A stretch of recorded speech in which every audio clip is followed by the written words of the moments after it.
This is really quite bizarre because all it takes is a little bit of reading of history to find out that this just isn't true. There is no congenital historical enmity between the Arabs and the Jews. The Jews flourished in the Arab world at a time when they were being persecuted throughout all of Europe.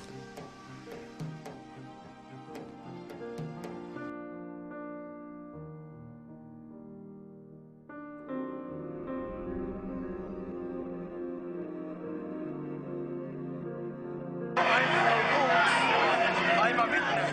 I know the Arabs are very good. No problem till the Zionist movement start.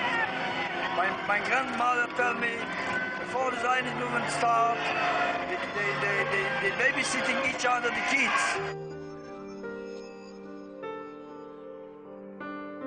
They bar often watch each other like brothers, like brothers. The idea of Zion to take away the land from the Palestinians, from the Arabs, is starting the whole fighting. Not Arabs the problem, not Jews the problem, not Judaism, not Muslim, only Zionism.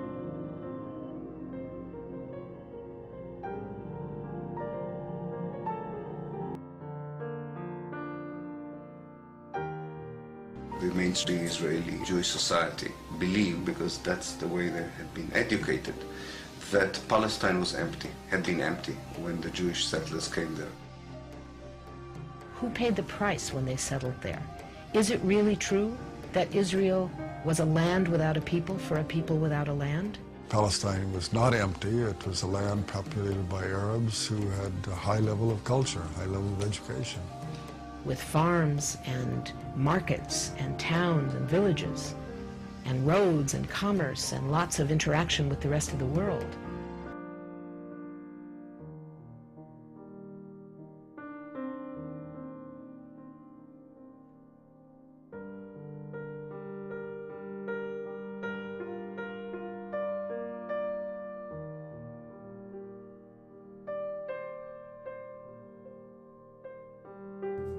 The Palestinians, they were not the Nazis. They were not responsible for the Holocaust.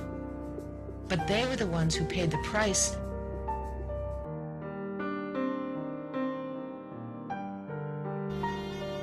I was among the people that conquered Akov. People were walking around. We entered the flat. There was a pair of shoes of a small child, maybe 2 years old. They didn't have time to put on the shoes, so they left the shoes and they ran away.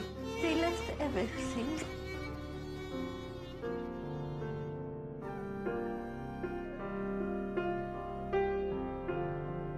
We found out that there was a systematic expulsion of Palestinians, and there was, as I said, there was an ethnic cleansing operation taking place.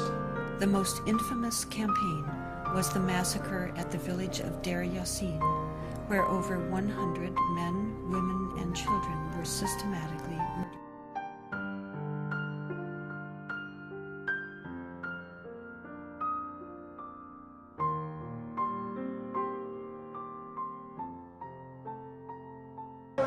I don't like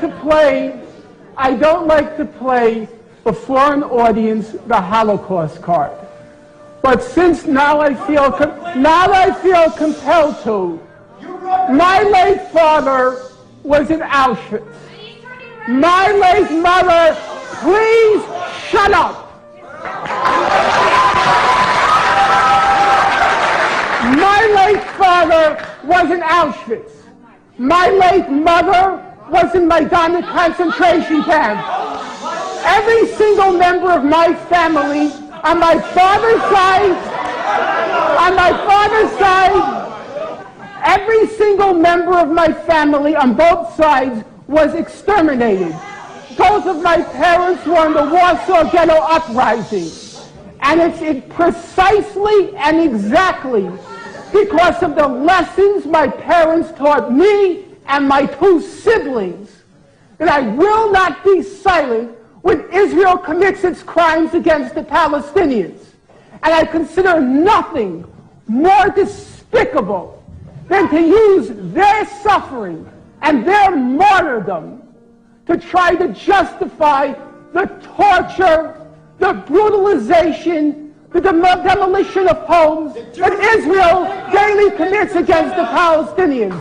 So I refuse any longer to be intimidated or browbeaten by the tears. If you had any heart in you, you would be crying for the Palestinians, not for what's been done.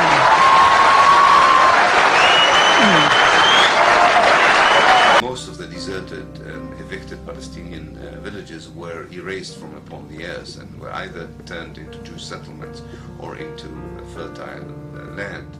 Of the 500 Palestinian villages in what became Israel in 1948, 400 were destroyed.